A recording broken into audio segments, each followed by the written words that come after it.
സൂര്യകാന്തി. പിറ്റേ ദിവസം ആര്യ ഓഫീസിലെത്തി. അല്പം കഴിഞ്ഞതും സന്ദീപ് അവളുടെ അടുത്തേക്ക് വന്നു. ആര്യയെ, എന്താ സന്ദീപേട്ടാ, താൻ ഇന്നു മുതൽ വിഷ്ണു വരുന്നതുവരെ ഗൗതം സാറിൻ്റെ PA ആയി ക്യാബിനിലിരുന്ന് വർക്ക് ചെയ്യണം. ഞാനോ? ആര്യ ചാടി എഴുന്നേറ്റു. അതേടോ, വിഷ്ണു ഇല്ലാത്തത് കൊണ്ട് സാറിനെ ഹെൽപ്പ് ചെയ്യാൻ. അതിന് വേറെ ആരെങ്കിലും പോരെ? ആര്യ ചോദിച്ചു. എടോ, തനിക്ക് മനസ്സിലായില്ലേ? ഇവിടെ എഫിഷ്യൻ്റ് ആയിട്ടുള്ള സ്റ്റാഫ് താനല്ലേ, അപ്പോൾ സാറിനെ ഹെൽപ്പ് ചെയ്യേണ്ടത് താനല്ലേ? അതൊന്നും ശരിയാവില്ല, വേറെ ആരെങ്കിലും നോക്ക്, ആര്യ പറഞ്ഞു. സാർ പറഞ്ഞു നീ തന്നെ മതിയെന്ന്. തനിക്ക് എന്തെങ്കിലും എതിർപ്പുണ്ടെങ്കിൽ താൻ തന്നെ ചെന്ന് സാറിനെ ബോധിപ്പിക്കും. എനിക്ക് അല്പം തിരക്കുണ്ട്, സന്ദീപ് പറഞ്ഞു. ആര്യയ്ക്കാണെങ്കിൽ ദേഷ്യം കൊണ്ട് അടിമുടി വിറച്ചു. സാർ ഇത് രണ്ടും കൽപ്പിച്ചാണല്ലോ. താൻ കുറച്ചുകൂടി ബോൾഡ് ആകണം, അല്ലെങ്കിൽ ശരിയാകില്ല. ഞാനൊന്ന് താഴ്ന്നു കൊടുത്തപ്പോൾ ഇതാണ് അവസ്ഥ. സാറിന് അറിയാം ഞാൻ എന്തായാലും ജോലി ഉപേക്ഷിച്ച് പോവില്ലെന്ന്. ആ ധൈര്യത്തിലാണ് എന്നോടിങ്ങനെ പെരുമാറുന്നത്, ആര്യ മനസ്സിലായി ചിന്തിച്ചു. കുറച്ചു കഴിഞ്ഞതും പ്യൂൺ ചേട്ടൻ ആര്യയുടെ അടുത്തേക്ക് വന്നു പറഞ്ഞു, ആര്യ മേഡത്തെ സാറ് വിളിക്കുന്നെന്ന്. വന്നോളാം. അവൾ എഴുന്നേറ്റ് സാറിൻ്റെ ക്യാബിനിലേക്ക് ചെന്നു. സാർ, ഇഷാനിയുമായി സംസാരിച്ചിരിക്കുകയായിരുന്നു ഗൗതം. Sir, may I? അവൾ ഉറക്കെ പറഞ്ഞു. സാർ വിളിച്ചോ? ആ, ആര്യനന്ദ ഇരിക്കൂ. ഗൗതം ചൂണ്ടിക്കാണിച്ച കസേരയിൽ അവൾ ഇരുന്നു. ആര്യനന്ദ, തനിക്കറിയാമല്ലോ വിഷ്ണു ലീവാണെന്നു. വിഷ്ണു വരുന്നത് വരെ പുതിയ ഒരാളെ നിയമിക്കാനും പറ്റില്ല. താനാണെങ്കിൽ വിഷ്ണു വരുന്നതിന് മുമ്പ് ഈ പോസ്റ്റിൽ ഇരുന്നിട്ടുള്ളതാണല്ലോ. അതുകൊണ്ട് വിഷ്ണു വരുന്നത് വരെ താൻ ഈ റൂമിലിരുന്ന് ജോലി ചെയ്താൽ മതി. ഏറിയാൽ 1 or 2 weeks. അത് കഴിയുമ്പോൾ വിഷ്ണു വരും. ആര്യ ഒന്നും പറയാതെ മുഖം കുനിച്ചിരുന്നു. തനിക്ക് എന്തെങ്കിലും അസൗകര്യമുണ്ടോ? ഗൗതം ചോദിച്ചു. ഇഷാനി ആര്യയെ നോക്കി. Aryananda, any problem? ഗൗതത്തിൻ്റെ ശബ്ദം. കുഴപ്പമില്ല സാർ, ഞാൻ ചെയ്തോളാം, ആര്യ പറഞ്ഞു. കുറച്ചു കഴിഞ്ഞപ്പോൾ നിഖിലിൻ്റെ ഫോൺ വന്നു. കണ്ണേട്ടാ, ഞാനൊന്ന് പുറത്തു പോയിട്ട് വരാം എന്ന് പറഞ്ഞ് ഇഷാന് ഗൗതത്തെ ഒന്ന് ഹഗ് ചെയ്തിട്ട് പുറത്തേക്ക് പോയി. ഇവളത് എന്താ ഈ കാണിക്കുന്നത്? ഇവിടെ ഞാൻ ഉണ്ടെന്നു പോലും നോക്കാതെയാണ് രണ്ടുപേരുടെയും പ്രകടനം. ആര്യയ്ക്കാണെങ്കിൽ അടിമുടി വിറഞ്ഞു കയറി. അവൾ ആ ദേഷ്യം മുഴുവൻ കീബോർഡിൽ തീർത്തു. എന്നിട്ട് ദേഷ്യത്തോടെ ഗൗതത്തിന് നേരെ തിരിഞ്ഞു. നിങ്ങൾക്ക് എന്താ വേണ്ടത്? ഇവിടെ വന്നപ്പോൾ തൊട്ട് തുടങ്ങിയതാണല്ലോ. അവൾ അല്പം ശബ്ദമുയർത്തി തന്നെ ഗൗതത്തിനോട് ചോദിച്ചു.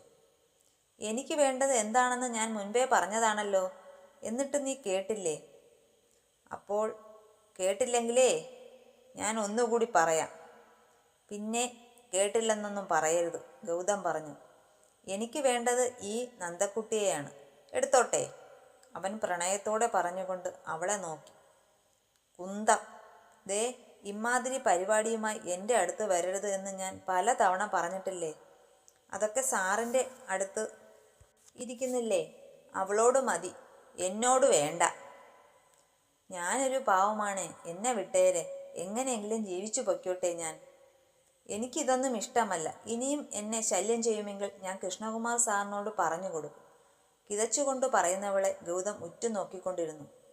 നീ എന്തിനാ ഇങ്ങനെ വയലൻ്റ് ആവുന്നത്? ഈ വെള്ളം കുടിക്ക്, ദാഹം കാണും. ഇത്രയും പറഞ്ഞതല്ലേ, കുടിക്ക്. എനിക്ക് വെള്ളമൊന്നും വേണ്ട, ആര്യ പറഞ്ഞു. ഇങ്ങനെയാണെങ്കിൽ നിന്നെ കാരണം ഞാൻ ഒരുപാട് വെള്ളം കുടിക്കേണ്ടി വരുമെന്നാ തോന്നുന്നത്, ഗൗതം ശബ്ദം താഴ്ത്തി പറഞ്ഞു. അത് വ്യക്തമായി തന്നെ ആര്യ കേൾക്കുകയും ചെയ്തു. ഗൗതം തൻ്റെ ചൂണ്ടുവിരൽ താടിയിൽ മുട്ടിച്ചുകൊണ്ട് കസേരയിൽ ചാരി ഇരുന്നു കൊണ്ട് ചോദിച്ചു. പിന്നെന്താ എൻ്റെ നന്ദയ്ക്ക് വേണ്ടത്? ജ്യൂസ് വേണോ?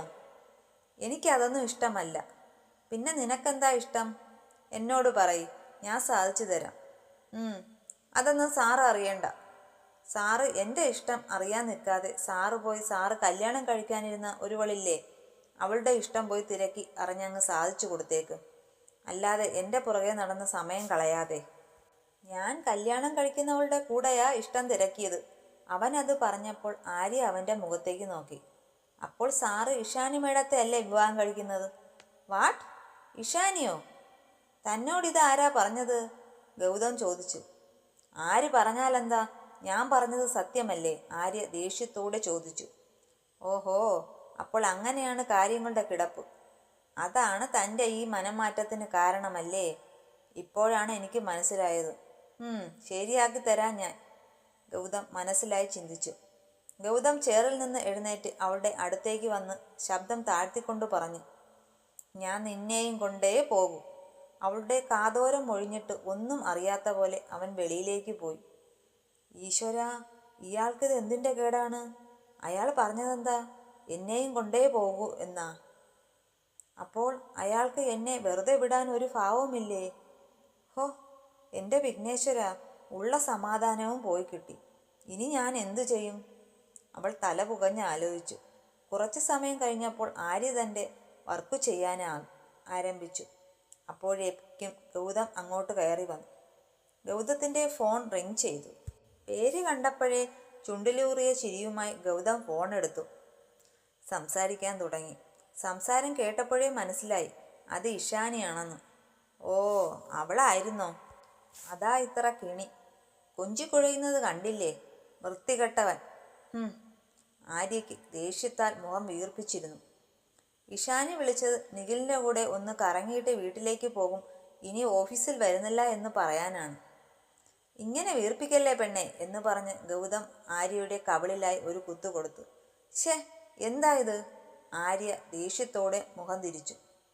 പിന്നീട് ആര്യ നോക്കിയപ്പോൾ തൻ്റെ വർക്കുകൾ ചെയ്യുന്ന ഗൗതത്തെയാണ്. സാർ. യെസ്, എനിക്ക് സാറിനോട് സീരിയസ് ആയി ഒരു കാര്യം പറയാനുണ്ട്. എൻ്റെ നന്ദൂട്ടന് എന്താണ് പറയാനുള്ളത് എന്നും പറഞ്ഞ് ഗൗതം ആര്യയുടെ നേരെ തിരിഞ്ഞിരുന്നു. എൻ്റെ പേര് ആര്യനന്ദാന്നാ. ആയിക്കോട്ടെ, പക്ഷേ ഞാൻ ഇനി മുതൽ നന്ദൂട്ടാന്ന് വിളിക്കും. കൈകൾ മാറിൽ പിണച്ചു കെട്ടി കൊണ്ട് ആര്യയുടെ അരികിൽ വന്ന് മേശമേൽ ചാരിയിരുന്നു. സാർ, എന്നോട് ഇങ്ങനെയൊന്നും പെരുമാറരുത്. എനിക്ക് അത് ഇഷ്ടവുമല്ല. ഞാൻ നേരത്തെ പറഞ്ഞല്ലോ, സാർ ഉദ്ദേശിക്കുന്ന തരത്തിലുള്ള ഒരു പെൺകുട്ടിയല്ല ഞാനെന്ന്. എനിക്ക് എൻ്റേതായ ആഗ്രഹങ്ങളും കാഴ്ചപ്പാടുകളും ഒക്കെ ഉണ്ട്. സാറിൻ്റെ ഉദ്ദേശം എന്തു തന്നെയാലും അത് എൻ്റെ അടുത്ത് വേണ്ട. ഞാൻ എങ്ങനെയെങ്കിലും ജീവിച്ചു പൊയ്ക്കോട്ടെ. എന്നെ സംബന്ധിച്ചിടത്തോളം സാറ് ഒരു അന്യപുരുഷനാണ്. അതുകൊണ്ട് ദയവ് ചെയ്ത് സാറ് എന്നോട് ഇനി ഇങ്ങനെയൊന്ന് പ്ലീസ്. ഇത് പറഞ്ഞപ്പോഴേക്കും ആര്യയുടെ ശബ്ദമിടറി. ആര്യ ഗൗതത്തിൻ്റെ മുഖത്തേക്ക് നോക്കിയപ്പോൾ അവളെ തന്നെ ഉറ്റുനോക്കിക്കൊണ്ട് നിൽക്കുകയാണ് ഗൗതം. എൻ്റെ വിഘ്നേശ്വര, കാര്യം മനസ്സിലായെന്ന് തോന്നുന്നു. അവളൊന്ന് നെടുവീർപ്പെട്ടു.